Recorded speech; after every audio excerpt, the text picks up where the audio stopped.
hopefully this time, this should be going actually at the beginning of the month. And it's going to be nice too, because this will be a little bit short, right? Oh, yeah. Yeah, we don't have too much to discuss. Also, I got a new microphone. Yeah, no, I kind of missed the little like nice bow thing. It added more character. This is a little bit strange. Hopefully this doesn't put off too many people. I can get it back. It's in the other room. We'll see. Let's see what the comments say. But I think I'm going to start this one off. The first bait I want to start with is probably going to be Spooky, our favorite SpookyDev. His Firebolt 3.0, I think is, yep, that's what it's called, the Firebolt 3.0. Okay, quick little post update here is I actually got a lot of this wrong, and because I know SpookyDev well enough, I figured I'd give him a quick little call and, ask him exactly himself what the Firebolt 3.0 is. So here's that call. Okay, a quick little update is I actually included the Firebolt 3.0. However, I did actually not really know what it was in it, so I figured the best thing to do would be to ask you specifically, Spooky, what is in the Firebolt 3.0? So I guess, go ahead, tell me what is the biggest thing about Firebolt 3.0. So Firebolt 3.0 is basically mostly revolving around the Deviant, which is going to be the AR-47 lower receiver, or the 7.62 magwell, I guess you could call it. Yeah, don't worry. I'll be showing probably some of the little screenshots you sent to me for it. Yep.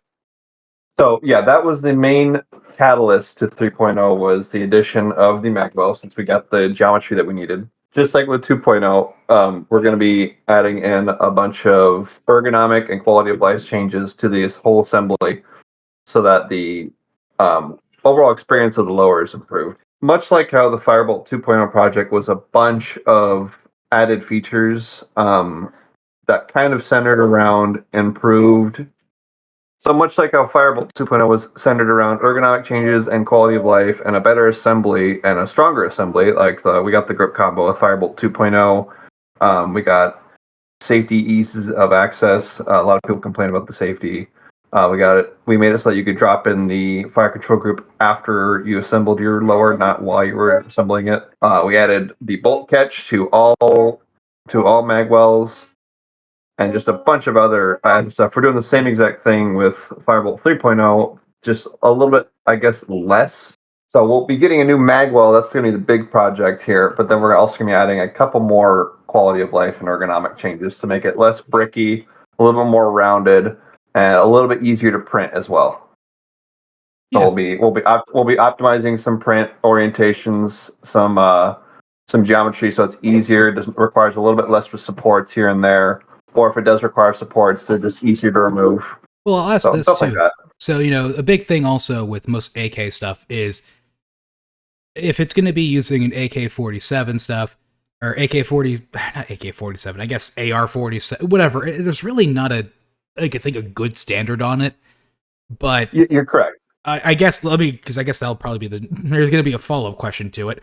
But bolt catch, that's going to be a challenge in an AK, so I don't even know. There is no bolt catch. That's what I thought. Okay. Yeah, even on a mutant by CMG, there is no bolt catch.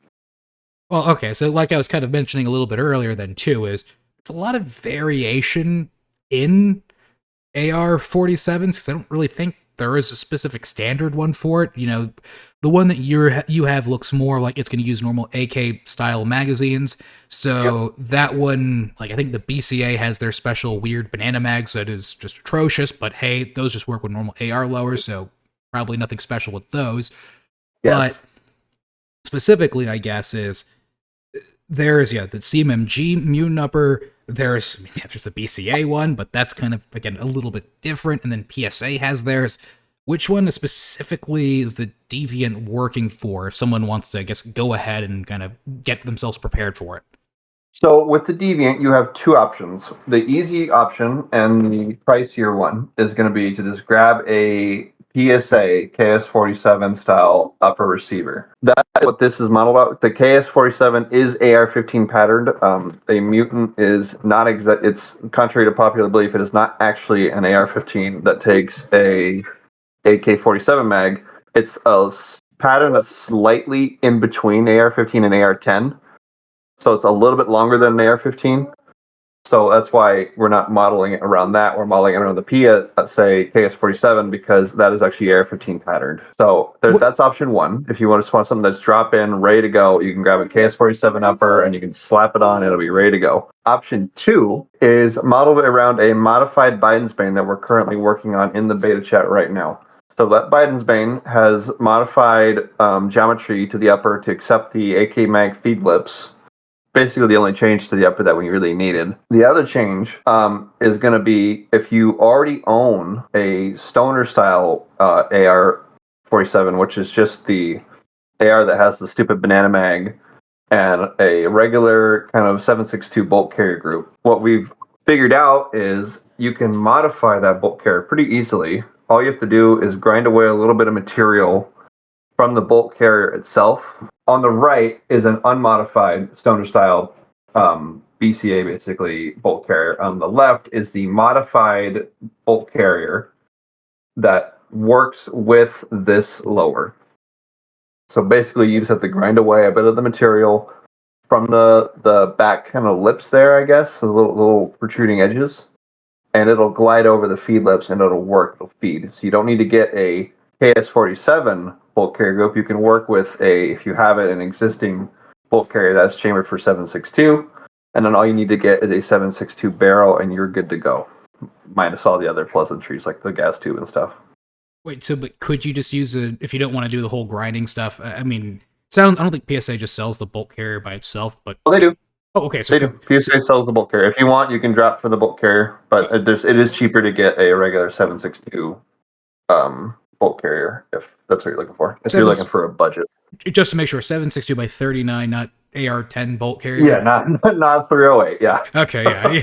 The Rusky round. A big thing about the magwell in particular, so AK mags, people understand how those sort of work. There's a fun little paddle release. Is it using an AK style paddle release, or is it a unique design that you made yourself that's printed? It is a unique but similar design. So obviously we can't just grab an off-the-shelf paddle release and slap it on this and call it good. You can't even buy the mag release for the PSA lower, nor can you buy it for the Mutant. It just doesn't exist. So this is a printed paddle mag release that is specifically modeled right now currently to accept the Waffle AK mag, and then we also are head spacing it for as much as we can to be able to accept any other off-shelf AK magazine, save for a couple of the sheet metal kind of like stamped magazines. We're having some issues running where those rear locking lugs are super long, and they can either get stuck or they just won't feed in. We're working with very little real estate here. Yeah, no, I remember you showing me that. I might see if I can show some of the pictures that can kind of show that a little bit too. Do Magpul mags work right now with the Deviant? Magpul mags do work. They are tight. That is the only kind of issue we're running into, is things are pretty tight right now because we're running into low real estate. There is a solution, and that's just to kind of just sand away a little bit of the rear locking lug. If your mag's made of plastic, you can just remove a little bit of the the rear locking lug to make it a little bit shorter, and it'll be just fine. We really can't move too much else on this frame itself. Like, everything is already so tight. No, yeah, and I guess the paddle, the mag release, what is kind of the lifespan on that, and is it easy to, I guess, replace? It's very easy to replace. It is held in place by a roll pin that you run through the frame, and all you have to do is take apart the magwell, and then it is actually I believe it's only inserted into the rear part of the magwell. It does not go through. Basically, the magwell rear part, which is just the part that interfaces with the two side parts, the trigger guard and the magwell sides. That is the only. It is self-contained. The mag release is self-contained to that part. So as long as you get that part off, you're essentially holding the mag release in your hand with those two parts, and you can drive out the roll pin. Take out the torsion spring. The spring will be nested inside of the paddle release, and then you'll just swap out your paddle. I have yet to have one break. Okay, so how many? I guess that'll be, I guess, something that we'll I've learn been in the beta. I've been like dry reloading over and over all night because I'm autistic. So I do it all the time. I have yet to have one break. The thing that actually been breaking the most has been the front of the printed mags because I pull on them too hard. So I've had to solder a couple of them closed. Yeah, I It's would. just because of the print orientation and because it plays to the feed lips, but it plays against the front locking lug. The front locking lug is then printed at an angle that it doesn't like. So when you give it the force that you impose on it, it's not as ideal as you would want, and it can come loose. So the print angle is great for AR mags, not perfect for AK mags. Well, I guess that'll probably come into another revision for the waffle mag, I guess. But Oh, I don't know how I'm gonna do that one. yeah, I mean, like I said, I've had one of your older, I guess not fully released. This was a pre-beta AK mag, and it still works fine for my AK. In fact, I have had. And what's funny is I haven't had anybody come to me in the Waffle Mag and in either Rocket Chat or in Twitter DM saying, "Hey, this broke on my Waffle Mag." I've only ever had it with me, and I think it was what's his face, Simply Huffy. He and I both experienced this failure on the Waffle Mag only with this Firebolt lower. I think it's just because it's so tight. Yeah, because I remember what you showed Because AK me. mags, they kind of rock in place AKs, they rock in place pretty easy into those, and they come loose. So there's not that much force going on that front lug. But with this, you kind of gotta jimmy it out. No, yeah, because I saw what you showed me before. It's you really don't realize how like much space you can really get. Yeah. I guess that kind of leads to I guess maybe the final part is, what parts are cross compatible. So I guess hardware kits and stuff, those are kind of nice, but if you want to go, I guess, for the Deviant, it's going to be probably some different parts. What would you be looking for? And I guess also what's backwards compatible? So luckily, as far as hardware wise, with the existing ones like RK Spookware, all of the bolts that are included in that are not changing. So the only thing that we're adding is we're going to add some roll pins that are going to be holding the. One is going to be I think it's an M4.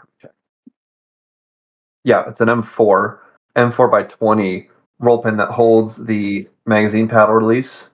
And then there's going to be two very small roll pins that are going to be 2 millimeters. The M2s, and they're going to be used to be punched into the side of the magazine well, and they're going to replace a screw that had to be removed out of the center of the rear magazine well, because it would interfere with the paddle release. But we needed something that would also run through the interface between the magwell and the fire control group parts. So that filled that gap. Okay. And So that's the only hardware we're adding. those aren't too hard. And you also, I think you told me too, the spring for the mag release is also a different one, right?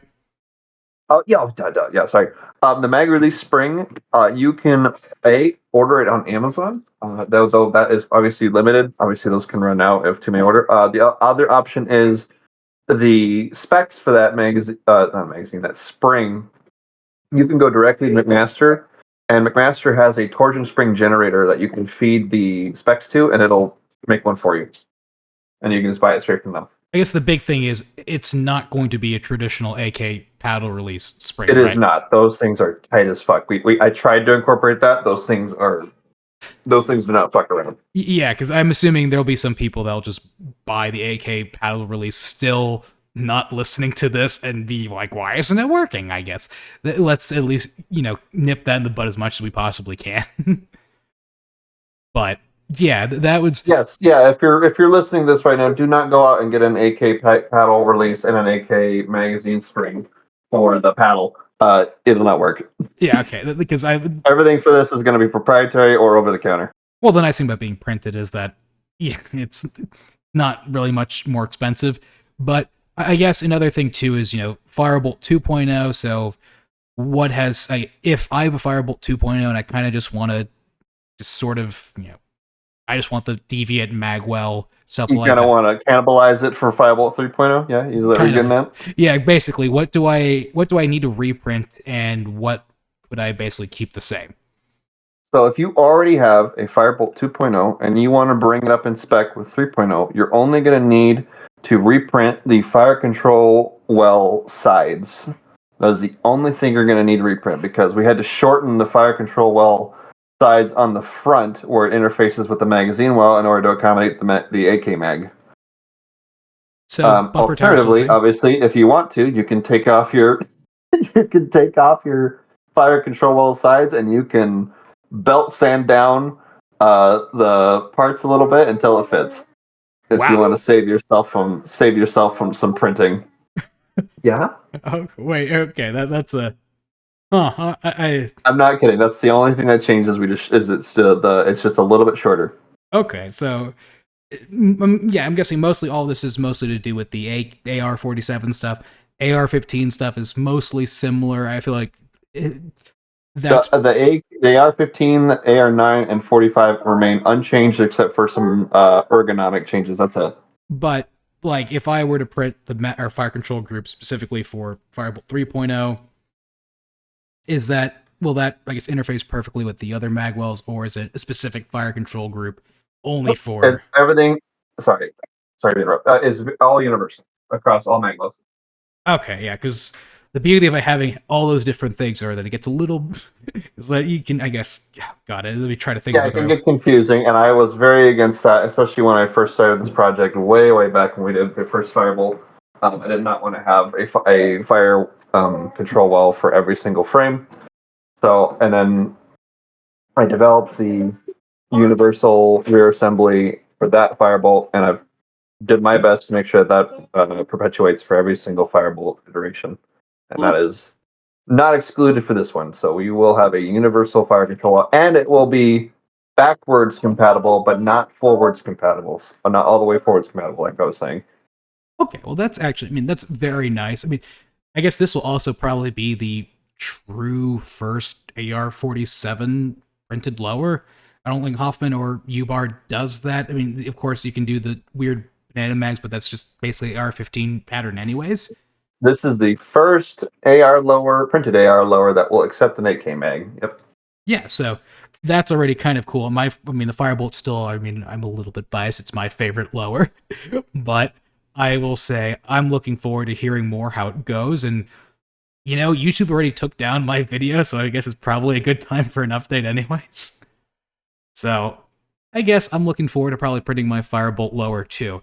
I might pick up one of those PSA 47 uppers too, because I kind of wanted one for a while. But yeah, that was kind of my big issue with it, is it was a proprietary lower, and it becomes kind of hard to justify. Like, yeah, you can buy the upper, but there's literally no point if you can't not buy the special lower for it too. Yep. So. Oh wow, they got the uppers back in stock. Okay, well, that's perfect timing, I guess. Carbine length, about fucking time. So I guess another fun thing too, might as well bring this up, is, yeah, I will mention this because this was part of the part where I was talking to Dr. Death. He wanted me to, or I guess he was very happy with your betas, that he rarely needs to check up on it. I guess you want to talk a little bit how you run. He keeps them open permanently. He keeps them up. He's like, yeah, Spooky's been around for a while, so, you know, he can... I'll check in on him whenever he's ready to release something, because yeah, he knows what he's doing. Spooky basically, he has a very good design team and a very good testing team. So when he does these design iterations, he just keeps rolling that same beta room over. There's no reason to rebuild it from the ground up. He'll just say to everyone, okay, this is what I changed, let's do this. And they'll test it, and they'll test it very well and make sure that everything works and that the changes are appropriate. And then he'll come to me and I'll overview everything and go back through and make sure all the testing was good. And, you know, I know Spooky. He's a good guy. He knows what he's doing. And, you know, then we release it as an updated package. And so the old package, in some cases, will be taken down, and then the new files will be uploaded in its place. And, you know, we'll do the announcement and everything else, and it, you know, moves back to the top of the stack. You want to talk a little bit how you run your betas? Oh, my betas are almost pure anarchy. They're open all the time, because Firebolt is kind of an ever-changing project. That's why we're on 3.0. So is Waffle Mag. We're obviously adding iterations to Waffle Mag. We add new geometry. We added new magazines. We're going to keep adding new magazines to Waffle Mag. So it's kind of just perpetually open, and then I'll throw myself back in there when the need arises. Maybe someone's like, "I need this mag," and that's exactly how Waffle Mag 2.0 started. Was people wanted the AK mag, and then they wanted the AR-10 mag, and then they wanted the Set Me mag, and then the Glock mag was like, why not? Let's waffleize it. Let's make the waffle extension Glock mag, and then it kind of just that's how it got out of control and turned into a 150 part release. Yeah, I know. You have your dedicated group of autists that are just always Oh, there. that's great. Yeah, Yep. I guess, that's a special thing is you kind of have the issue with a lot of betas are that, people will drop in and drop out and then a beta kind of dies. You kind of almost seem like you never really have that problem. Yeah, and I, to be clear, I didn't even start the idea for the Biden's Bane iteration of this upper being compatible with the Firebolt. That was purely the people in the beta being like, well, I want a printed upper for it. I don't want to go buy one. So then UberClay modified the Biden's Bane to accept the AK mag, and then they started toying around with being able to use the standard bolt carrier and a regular barrel. Like it's nuts how fucking dedicated these guys are. But they did it. They made it work. Yeah, no, so I guess if anything, maybe that might be another conversation for some time, maybe with Dr. Death too, of a good example of how to run a beta, maybe. But yeah, I guess, to finish this off, all of this will probably be in the documentation too. Hopefully you'll have some information on how to properly trim. Either way, to keep this going on from too long, I will leave it at that. Thank you for taking your break from being a good father. And I just realized looking at this picture, we can remove that bolt catch cut out on the Biden's Bane. I mean, yeah, that help with rigidity. Yep. Well, I mean, funny story. Specifically for Jamet, made a side charging fucking Biden's Bane for this AR-47 upper because he's got the fucking Bear Creek one. The firing pin's made out of aluminum. Yeah, what about him? Oh my god, what a Giga Chad. So yeah, that does exist. If you have a side charging fucking BCA 762, don't worry, we got you covered. We can print you an upper. We should I will make sure this will be for anyone that stayed to the end of the timestamp. Hopefully you enjoy that part. So I can get you a picture of that too. I'll load that right now. I will gladly show that one as well. But either way, I will like to thank you very much, and let's go awkwardly transition back to the normal call. I guess I'll let you start now with the ones you got. All right, so the first one that we're going to go over is the RICECUTTA Komodaru, Komodaru. I can never pronounce anything. Please don't get insulted. And that is a printable flash can, but the really neat thing about it is that it has metal internals, all off-the-shelf stuff, so it's an absolute tank of a flash can, and it looks really cool. It looks like a high-end suppressor for the end of your pistol or rifle, and I don't know if you know exactly about the flash cans, but they basically direct the noise and the flash away from the shooter, so in low light conditions, it helps a lot, or with really short barrels, it just kind of gets that sound away from you. And this one's been super popular. Everybody that's printed it likes it. I actually just printed one and took it off the printer. I have to put it together in a little bit, and I'm going to put it on my Glock 34. And, it's built like an absolute tank of a design. It's not going to melt. It's not going to fall apart. It's got all metal threads to screw onto the end of your barrel. So, it's of the printable flash cans, I will tentatively say that this is the Cadillac. Okay, yeah. Komodaru. Okay, that's a Komodaru. That's it. Your RICECUTTA is a weave. Got to pronounce it Japanese. But I cannot. It has a metal insert. I see. Yes. Yes. What's the metal insert? Well, there's two, actually. There's a a thread adapter for the end of your barrel, and that is sandwiched in between two pieces of PLA, and then there's a very long nut, basically, that screws onto the end of that, so that lines the entire inside of the flash can, or at least the whole initial blast area. So what that basically does is gives it the PLA a lot more protection, and it gives you a lot more thermal resistance. So you're going to be able to use this thing a lot and not have to worry about it melting or falling apart or blowing apart. No, yeah, I mean, I'm looking at it right now. I think this probably does look like one of the coolest ones so far. So, I mean, when I think about flash cans, I think there's like linear comps, which I don't really know how well those actually do work. But Yeah. I'm guessing maybe this also does maybe reduce a little bit of the flash as well. Yeah, it will. I mean, the point is that it works like a flash hider. Back in World War II, they used to have those cones for the ends of the rifles that would do that. This does it in a much more stylish manner. Yeah, because when I think about some of the flash cans, it's usually like a bunch of holes, cut inside like a nice little like barrel extension and stuff. But this does actually look kind of nice. I'm seeing some of the stuff right now. I'm curious to see, what are the round counts of, like, what about someone mag dumping something in PLA? Does it start to get hot enough and droop? It's a flash can, so it's not like a suppressor, so it's not really getting as much pressure, I'd think. But, I don't know. You have something? Yeah. No, I was just going to say, I mean, that's the whole point of the beta process. This isn't done yet. It's not finished. But we are testing now, like mag dumps, and how hot can we get it, and how far can we push this thing before it fails. That's the whole point of testing, and that's why the beta process, and a very thorough beta process, is so important.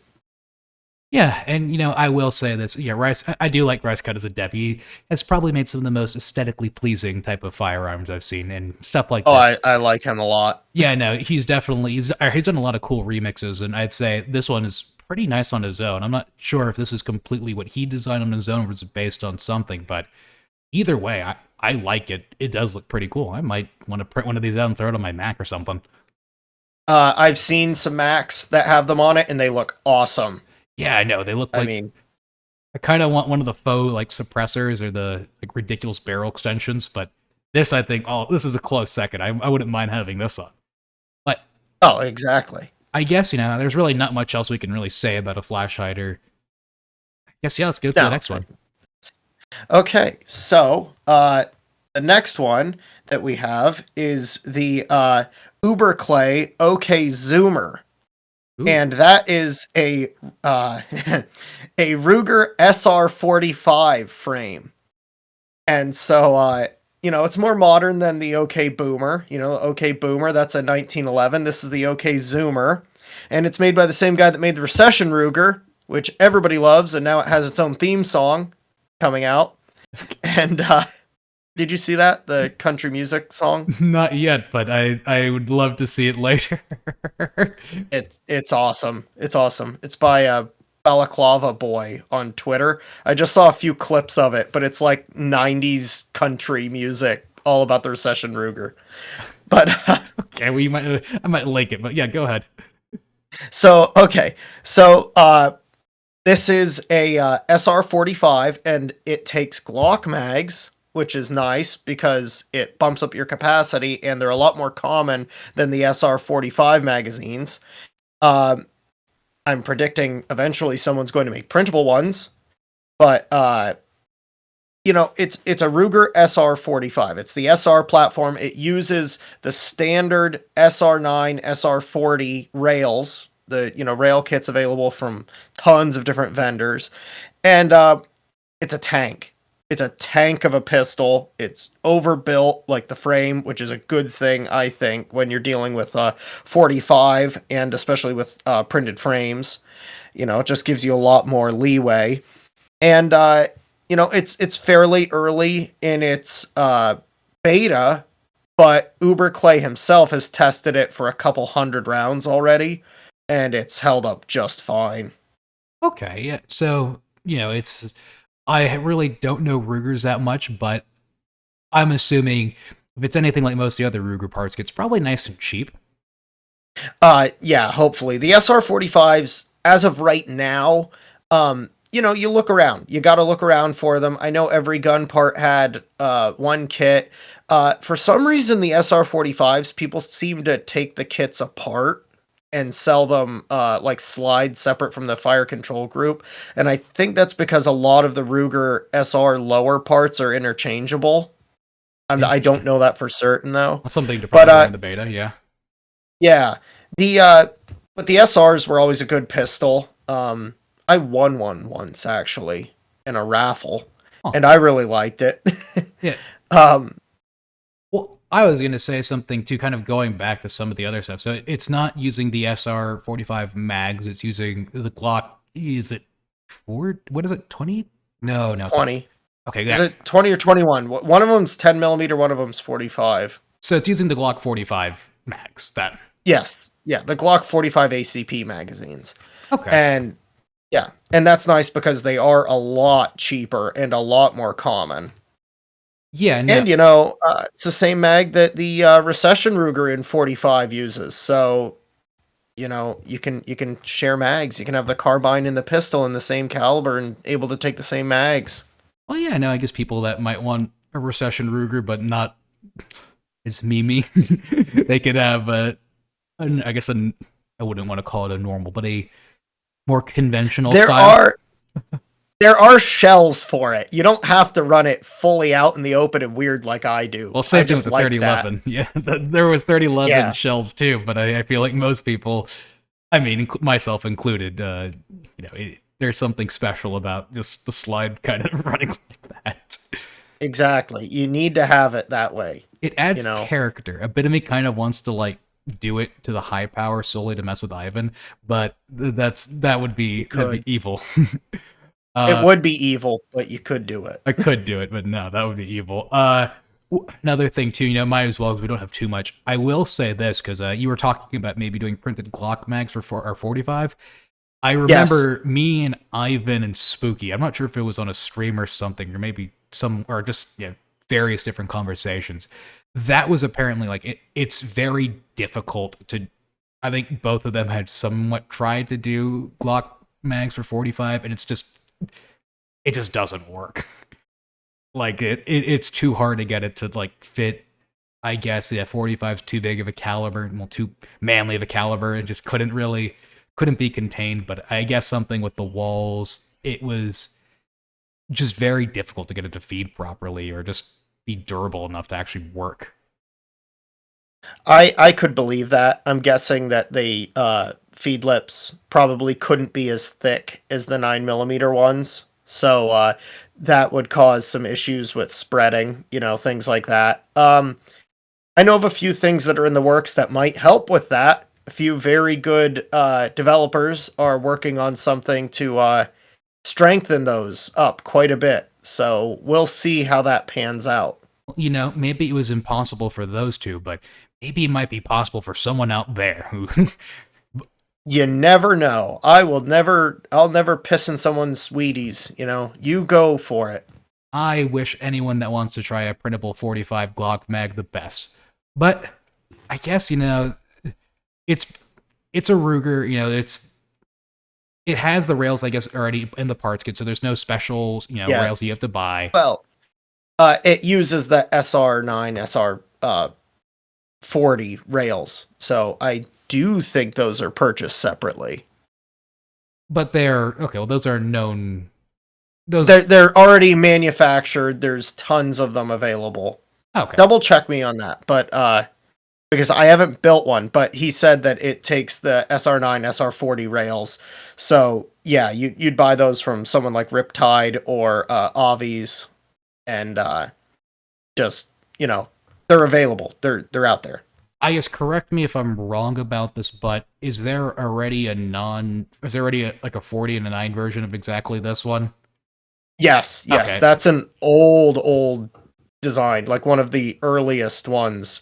I think it was done by FMDA, if I remember correctly. That wouldn't surprise me, yeah, because I want to say, I feel like that was a thing, but it must have been such a long time ago that I probably forgot about it. Yeah, I guess someone finally went around to do it for 45, so that's nice. Yeah, exactly. But I guess, I really don't know much else to add to that unless you got something else. No, I mean, it's, like I said, it's pretty early in the beta process. The thing's a tank. It's a good gun. They're awesome. You know, it's a nice striker fired 45. It's going to work. It's going to go bang, and you get a heck of a lot of firepower out of the thing. So, The only I amount like of firepower you 45. need. I do too. 45 is it's the Lord's caliber for a reason. But I guess let's go to the next one. Okay, so this is the last one that we have, and it is the Wonder 9 MP9, M&P9. And that is a Smith & Wesson M&P9 frame. And this one I made just before we started this conversation. It is super early. The beta has only now just started. So there has not been much testing at all on it. But I always really liked the M&P pistols from Smith & Wesson. I don't own one. I might get one now. But I always thought their aesthetics were really nice. I kind of like one too. I think it was so this is the problem. So I guess let me correct my ignorance on this one. The M&P shield is the carry one, right? The smaller. Yes. The M&P, what was it again? Is it just normal M&P?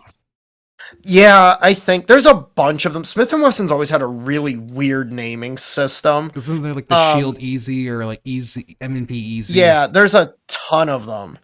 Yeah.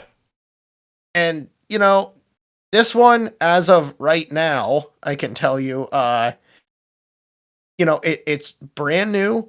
It works with, I'll read it right now. It works with the M&P 1 and 2, like the 1.0 and 2.0.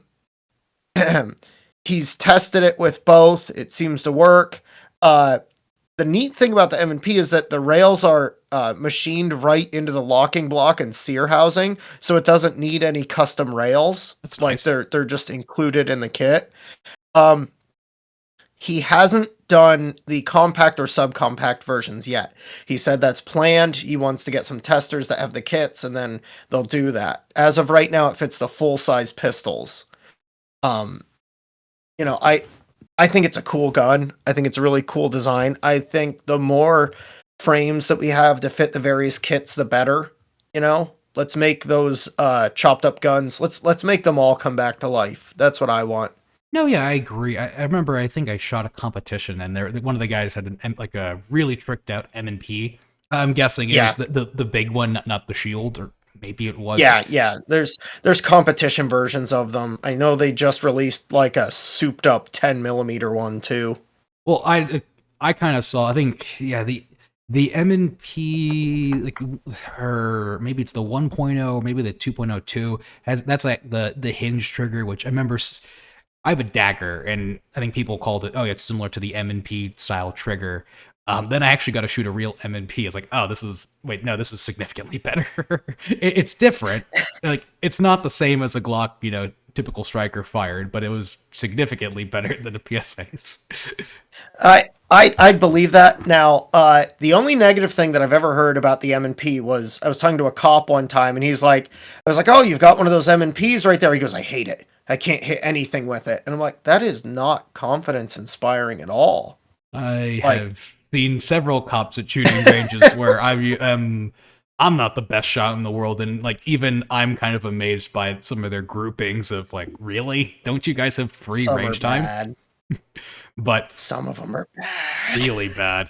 But wait, now I want to say, because let me double check this. I guess this will be nice and cut out, because I want to say there is an M&P that has a grip safety. I'm going to just... I think you're right. Okay, yeah. So I'm going to ask this then. So I do know there are some Smith & Wesson M&Ps that also have grip safeties. Yes. Is that going to be included? And now to think about it too, is I think they also have some M&Ps that have normal frame safeties as well, including as well as grip safeties. Though, is that also kind of incorporated in the design, or is it more or less only for the, what would you call it, the one with the trigger safety? Bog standard, yeah. Right now, as it stands, it's for that bog standard normal frame. The designer wants to increase the versatility. And so that's going to depend on when people join the beta, what kits come in, what kind of measurements he can get, because the more people that join, the more kits that are introduced, the more designing he can do.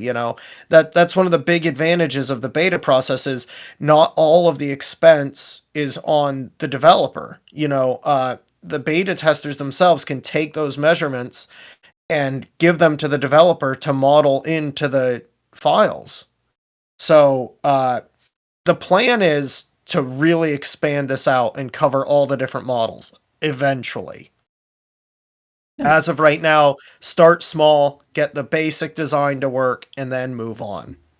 Yeah, I mean, that is, grip safeties are their own whole thing. I know Freeman was having his own thing with his OkZoomer about the grip safety. And, there's some with the frame safety. It seems like there are just a lot of different variants when it comes to the M&P series. I'm not even sure if this is just the Shield series or this is also the full M&P series. There are some that I know, like, they have the funny looking hinge trigger, and then they also have some of the ones where it's like almost one of those like higher end, like typical, like what almost looks like one of those high end Glock like drop-in triggers. Yeah. Well, Smith & Wesson really went wild with the M&P line. That was their response to Glock. And they've got performance center models. They give them to people to shoot competitions all the time. That's the one that they really want to keep, in everyone's mind. Like when you think of the Smith & Wesson pistol, that's the M&P. We don't really have too much else. This is it, right? Yeah, this is it. It's May. There's finals. There's a lot of stuff going on. People get really busy this month, and it's another example where, it's only 3 betas, but that's 3 whole new designs to go out and explore and test and have fun with. Well, yeah, and don't forget the 4th one. I'm going to of course, the 4th. I'm going to include Spookies in there just because I saw him mention it. But he should. He deserves it. That being said, because I'm thinking about it right now, it's a rather short one, so might as well kind of keep this one sort of short too, just so it's right now we're at 25 minutes, so I think that's kind good. of easy enough. But yeah, I look forward to hearing more about these betas, maybe some more releases that come out. But the best thing is we're at least going to be consistent, and this one's going to be uploaded on time, and that I think is the most important. That's the best part of it. But either way, agree. Thank you so much for doing this. I guess. Thank you so much for having me. Yeah, see you next month. See you next month.